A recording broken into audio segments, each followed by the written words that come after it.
Actually, the Corpus Hermeticum consists of 42 books. At least it is so traditionally stated. Against this is the rather bizarre background in which it is affirmed that the writings of Hermes originally included 10,000 volumes. This, I think, again, must cause us to pause and assume that probably a symbolic meaning is intended.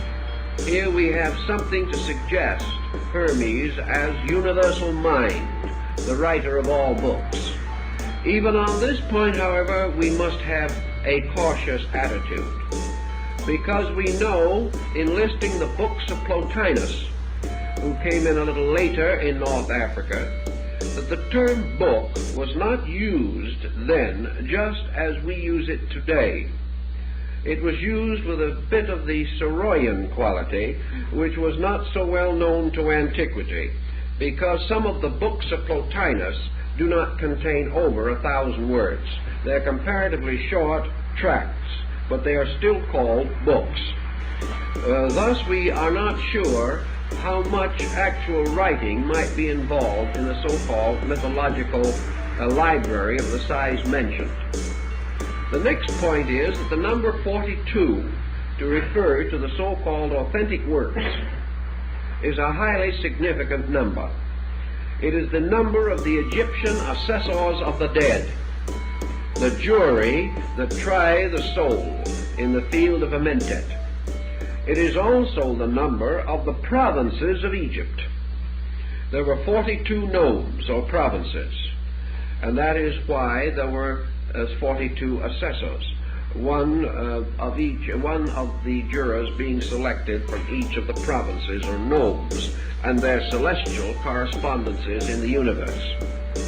Thus the number 42 suggests high symbolism of some kind, and also reminds us that the phrenologists of the 19th century, for some reason quite unknown, decided that there were 42 faculties of the human brain. Again, a number appearing which seems to exhaust certain intellectual processes and reflexes within the human intellectual equipment.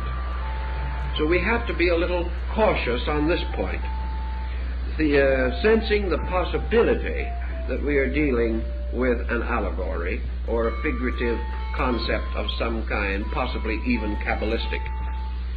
The next point in connection with it, of course, is that up to the present time, very few of the so-called original works of Hermes have been known. We will in a later discussion go into these books, but for our orientation problem, we might say that up to now 42 works are not known.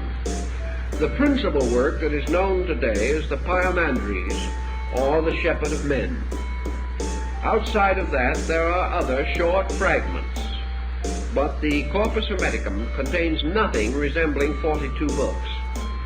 Early writers came to the conclusion that it never did. But now we must also pause for a moment and mention the Canoboskian find at Luxor in Egypt in 1946, when the discovery of a Gnostic library about 30 miles from Luxor also included within this collection of books several Hermetic writings not previously known to exist.